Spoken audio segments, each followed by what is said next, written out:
Salut! Aujourd'hui, on va travailler un petit peu en statistique. En fait, on va regarder les différents types de diagrammes qu'on te demande de voir au primaire. Parce qu'évidemment, des diagrammes, il y en existe de plusieurs sortes, mais on regarde certains types au primaire très spécifiques. Donc, le premier type de diagramme dont on te parle, c'est le diagramme à bande. Ici, je t'en ai fait un plus complexe. Au secondaire, on ne l'appellera pas tout à fait de la même manière, mais euh, le diagramme à bande, en fait, c'est tout simplement de recenser de façon ici verticale, mais tu aurais pu le faire de façon horizontale. D'ailleurs, souvent, les évaluations, ils aiment ça de faire ça dans l'autre sens. Là, ils pensent que tu n'es pas capable de tourner une feuille. Pour, en fait, te donner une statistique, puis souvent comparer des choses entre elles. Donc, par exemple, moi, ce que j'ai mis ici, c'était tout simplement les sports préférés des élèves de sixième année. Évidemment, ce qui est important de noter, c'est que dans un diagramme, ce qu'il ne faut pas oublier, c'est que ça nous prend toujours un titre pour savoir de quoi on parle. Évidemment, lorsque tu poses la question pour ton diagramme, il faut que ce soit une question très spécifique. Par exemple, ici, j'aurais pu poser la question aux élèves de sixième année, quel est ton sport préféré entre le hockey, le golf, le soccer et le baseball? Si tu donnes pas de choix, tu vas te ramasser avec 72 colonnes. OK? Donc ça, c'est important de le noter. Également, tu dois obtenir, dans le fond, une légende qui va te permettre de bien comprendre le diagramme. Dans ce cas-ci, j'ai une légende très distincte parce que j'avais 3 classes. Si j'avais eu une seule classe, par exemple, seulement les bandes ici, à ce moment-là, j'aurais pu ne pas mettre la légende de couleur, mais au moins d'identifier évidemment mon axe ici des X pour dire ben, quel sport et quel sport. Et ensuite, tu dois avoir une variable graduée pour noter tout simplement avec un pas de graduation qui est équivalent. OK?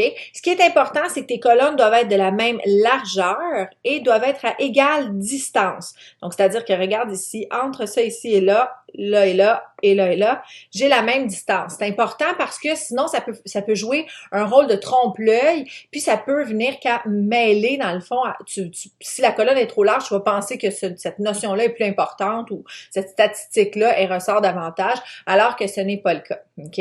Également, dans le fond, tu gradues ton axe des Y dans ce cas-ci, tout simplement selon l'ordre de la plus haute valeur. Donc, dans ce cas-ci, exemple, c'est 12. Fait que j'ai dit, je suis capable de graduer de 2. OK? J'ai pas besoin d'additionner, exemple, tous les élèves de sixième année. Si, par exemple, ils étaient 300, j'ai pas besoin de me rendre à 300 parce qu'il y en a pas 300 qui ont préféré le hockey d'un coup. Donc, c'est ta valeur la plus élevée qui va déterminer un peu la façon dont tu vas graduer, dans le fond, ton axe ici, qui est l'axe des Y. Ici, ils te l'ont pas mis avec des flèches, mais tu aurais pu très bien, dans le fond, te créer 2 lignes. Et n'oublie pas que lorsque tu as des valeurs numériques, tu dois mettre une flèche parce qu'on sait très bien que ça pourrait se poursuivre tout simplement. Tandis que lorsque c'est une valeur qui est non numérique, comme dans ce cas-ci, hockey, golf, soccer, baseball, tu n'as pas besoin de mettre de flèche. OK? Ça, c'est pour le diagramme à bande. Le diagramme à pictogramme, j'ai pris l'image sur NetMap, merci beaucoup d'ailleurs, pour tout simplement te montrer, c'est un peu le même principe. Ici, encore une fois, tu as un diagramme à pictogramme qui est vertical, tu pourrais l'avoir dans l'autre sens, pour te montrer en fait des statistiques, un peu comme le diagramme à bande, mais avec des dessins, OK? Attention, important, ici, bon, ils l'ont bien noté, chacun des sports, mais tu aurais pu mettre le même pictogramme tout le long, disons des bonhommes allumettes, puis là, à ce moment-là, tu aurais eu besoin de mettre une légende. OK? Tu pourrais également utiliser des pictogrammes de valeurs différentes. Par exemple, un super gros bonhomme allumette qui, lui, vaut 10, puis un plus petit bonhomme allumette qui, lui, vaut 1. OK? Tant et aussi longtemps que c'est spécifié dans la légende, il n'y a aucun problème. OK? Évidemment, ce diagramme-là, il n'est pas complet. Là, moi, je l'ai pris sur le site de NetMatch. J'ai pas tout pris parce que on comprend pas tout à fait la fréquence. C'est 1, 2, 3, 4, 5 fois. Qu'est-ce que tu veux dire? On le sait pas. OK? Donc, mais un diagramme à pictogramme, c'est vraiment un diagramme. C'est les diagrammes qu'on utilise le moins, mais que tu pourrais rencontrer quand même. On les voit parfois, surtout dans des endroits comme en univers social, par exemple. Des fois, pour voir des échelles de population, ça peut être intéressant. Le diagramme à ligne brisée, quant à lui, est également très utilisé, souvent comme comparatif ou comme comparatif d'évolution, en fait. OK? Donc, on voit ici qu'il y a une évolution au niveau de la température, ben, que clairement, la température descend. Ah, surprise, on est au Québec. OK? Donc, la température descend lentement de septembre, exemple, à décembre. OK? Donc, la moyenne de la température pendant 4 mois, j'ai pris mes températures, j'ai fait ma moyenne, que ce soit au niveau de l'un ou de l'autre. Ici, donc la moyenne en septembre, c'était 15, 9, 5 et 0. L'important, c'est de venir relier, dans le fond, tes points de chaque mois l'un avec l'autre. Encore une fois, tu pourrais avoir un axe ici, gradué avec des valeurs, tout simplement, puis la plus grosse valeur va être identifiée ici. Donc, par exemple, ici, ce serait 16 parce que la valeur la plus élevée qu'on a dans le comparatif, c'est 15. OK? Donc, c'est pas l'addition de toutes les températures, genre 3000. Là. Ça marcherait, ça fonctionnerait pas. OK? Puis ici, plus que ça, hein, au-delà du titre et tout ça, je viendrais identifier ça, c'est quoi? C'est en degrés Celsius. Dis-moi de quoi tu parles, OK? C'est 16 quoi? 16, 15 jours, 15, je sais pas, OK? Donc, j'ai besoin de savoir. Est-ce que ça va? Donc, ça, c'est pour le diagramme à ligne brisée. Ça aussi, tu vas l'utiliser. Entre autres, le diagramme à ligne brisée, il est là dans les climatogrammes en univers social. Tu vas le voir passer au niveau, non pas de la quantité de précipitation, parce que ça, c'est comme des bandes qu'il y a à l'arrière, là, mais au niveau des températures. Et le dernier diagramme que l'on voit, c'est le diagramme circulaire. Le diagramme circulaire, c'est vraiment un diagramme qu'on va utiliser très souvent, puis je vais faire une capsule d'ailleurs, ben, en fait, tout de suite après, tu vas voir une capsule juste sur le diagramme circulaire. OK?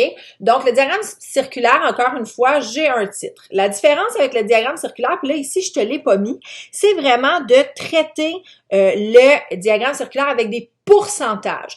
Évidemment, je te l'ai fait de toutes sortes de manières tantôt pour que tu vois que l'un et l'autre sont liés, mais on travaille beaucoup avec des pourcentages. Et toujours une légende, parce que ici, c'est évidemment toutes sortes de secteurs, et les secteurs du disque sont colorés d'une certaine façon, donc je veux savoir exactement qu'est-ce qui représente quoi.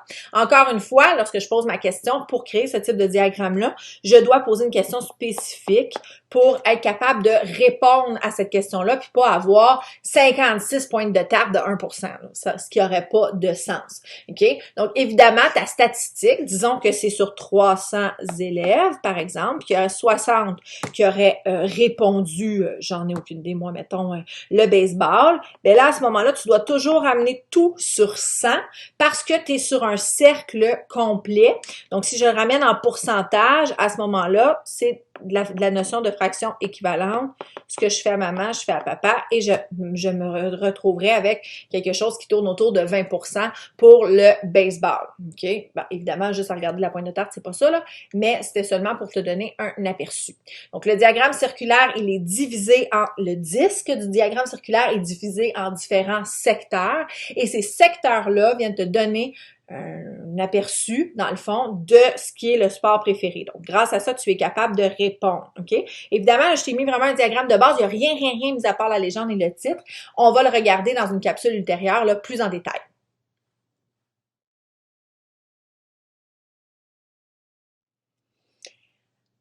Alors, comme je t'ai dit tantôt, on va regarder le diagramme circulaire de façon un petit peu plus spécifique aujourd'hui parce que c'est un diagramme avec lequel tu dois conjuguer énormément. OK?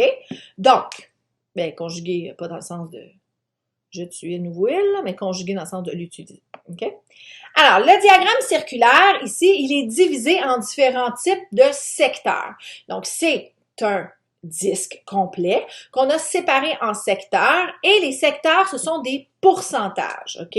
Donc, les pourcentages du diagramme circulaire, évidemment, quand tu additionnes ça, plus ça, plus ça, plus ça, tu dois arriver à 100. Tu peux pas arriver à 98, tu peux pas arriver à 108, OK? Ça fonctionne pas. Faut que tu arrives à 100. Ça se pourrait que parfois, tu n'as comme pas le choix d'arrondir la valeur. OK? Dans ce cas-ci, j'ai posé la question à des élèves de 6e année, quel est votre sport préféré entre le hockey, le golf, le soccer et le baseball? Et c'est ce qui en est ressorti. D'accord? Bien, évidemment, je ne l'ai pas fait pour vrai, là. Juste, voilà. OK? Donc, c'est ça. Donc, le diagramme circulaire, ici, je t'en ai fait un qui est un petit peu plus standard par rapport à ce que tu vas voir avec des valeurs statistiques plus régulières. Donc, le diagramme circulaire, ici, j'ai fait avec les types de films favoris. J'ai posé une question. Est-ce que c'est action, amour, comédie ou science-fiction qui sont, dans le fond, qui sont dans vos types de films favoris? Et là, on voit que 50%, OK, des élèves ont répondu action. Donc, si tu regardes cette portion-là, OK? Ça te fait penser, hein, quand on a regardé les fractions, je te l'ai montré souvent, ce demi-cercle-là, hein, c'est la demi, la moitié. Parce qu'on sait qu'une demi, c'est la même chose que 50 sur 100. OK? Donc, on pourrait travailler le diagramme circulaire avec les fractions. Hein? 20 sur 100, on sait que ça correspond à 1/5. Donc, on pourrait travailler également les fractions. Et 25%, ici, 25 sur 100, ça correspond à 1/4, ce qui est logique parce qu'on le regarde. Ce qui est particulier avec ce type-là, c'est que lorsqu'on va travailler avec des quarts, des fois, tu n'auras pas la valeur, mais tu vas avoir un petit carré ici pour t'indiquer que c'est un angle droit. Combien de portions comme ça tu pourrais avoir dans un cercle? 1, 2, 3, 4. Donc, tu peux déduire tout de suite que c'est le quart de ton cercle. OK? Donc, je te donne un exemple. Supposons qu'on prend le même diagramme et qu'on dit il y a 240 élèves en tout et je veux que tu trouves chacun de ces groupes. Il y en avait combien à l'intérieur de ça? OK? Donc, premièrement, ce que tu pourrais faire, ben, tu sais que 50%, c'est la moitié. Donc, je pourrais prendre 240, le diviser en 2 et ça va me donner 120 élèves. Donc, 120 élèves ont choisi action. OK? 25%, il y a le petit carré, donc je sais que c'est le quart. Donc, je peux prendre 240 et je peux le diviser en 4, ce qui va me donner 60. Donc, 60 élèves qui ont décidé de choisir l'amour comme étant leur film de prédilection. Ensuite, 20%, eh bien, 20%, je sais que c'est le 1/5. Je pourrais dire 1/5 de 240. Donc, ce qui équivaut à 240 divisé par 5 ou 245e que l'on réduit dans le fond. Si on veut, hein, je divise par 5 ce que je fais à maman, je fais à papa.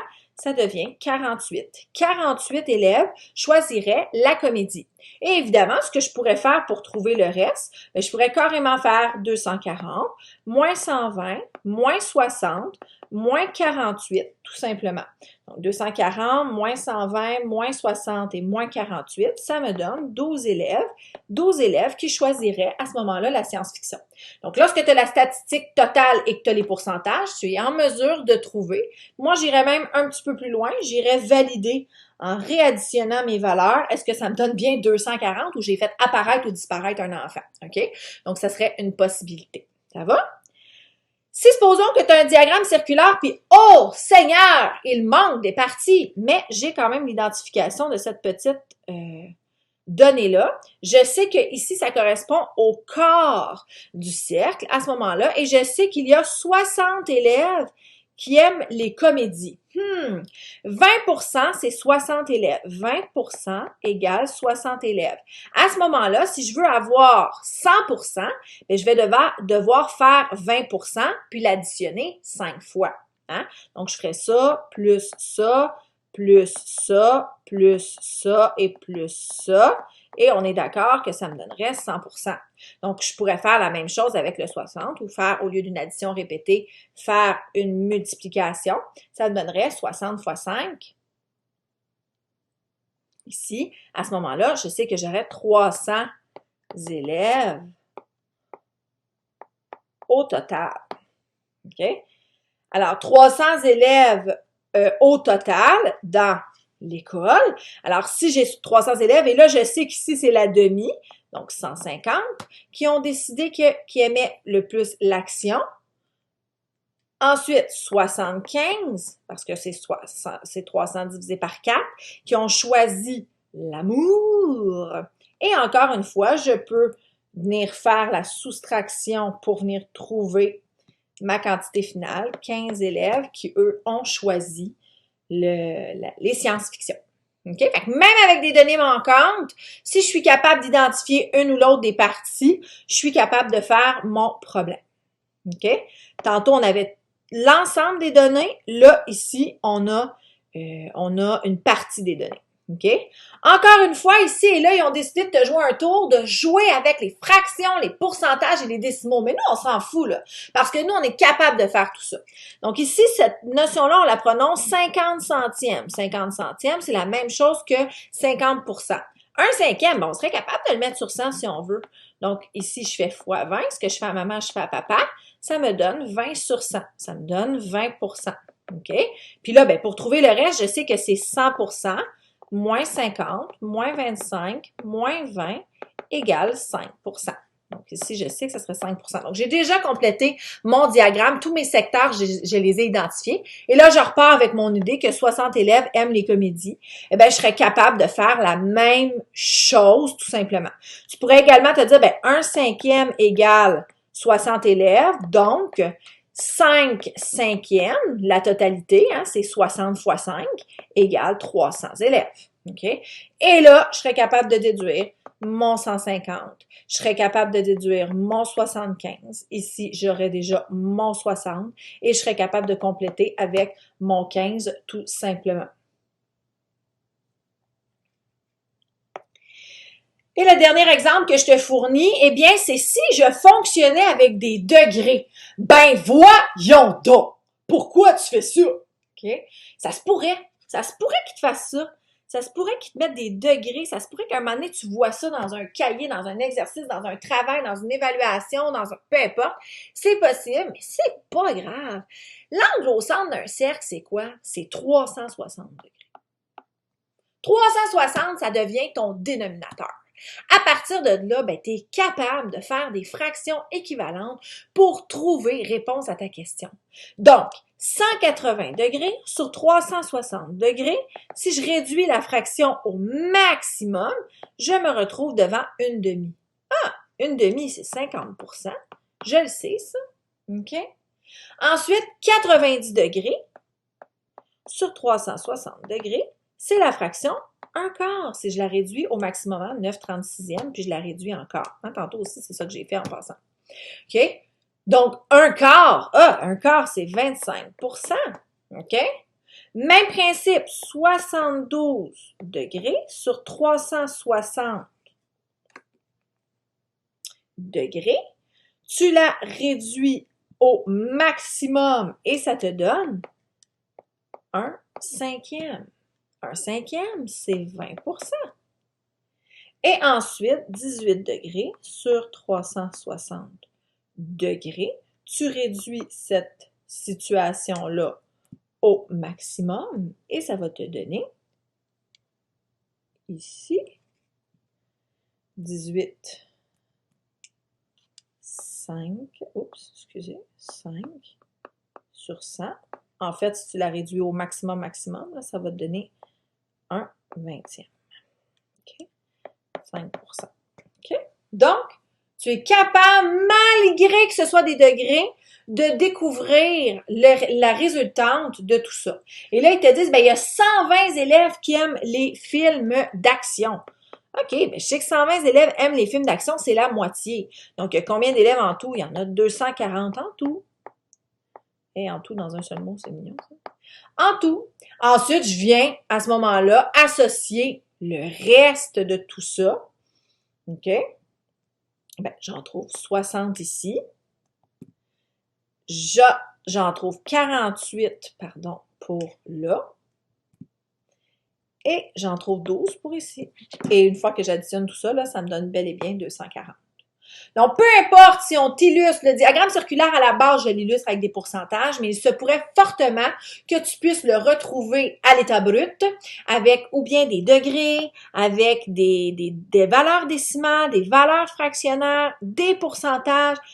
Pas de problème, pas de souci, tu es capable de tout faire ça parce que tu es capable d'associer ces différentes mesures-là, ces différentes valeurs-là qu'on te donne à quelque chose de logique. Lorsque je te parle en degrés, ton dénominateur, si tu peux faire des fractions avec ça et ça devient 360 parce que ton angle au centre, l'angle plein, hein, si tu te souviens, on l'a déjà vu, c'est 360 degrés. Donc, ton entier, ce serait 360 degrés. OK? Donc, tandis que lorsque je suis à en pourcentage, ben, je suis sur 100, OK? Mes fractions, je peux les transférer sur 100 également, OK? Il n'y a pas de problème. Donc, voilà pour le diagramme circulaire. J'espère que ça t'a donné quand même un coup de main, et évidemment un coup de main très grossier sur ce que ça peut avoir l'air. Et puis, ben, va travailler, va essayer, fais-en, il n'y a pas de problème. Puis, sur ce, bien, on se revoit à une prochaine capsule. Salut!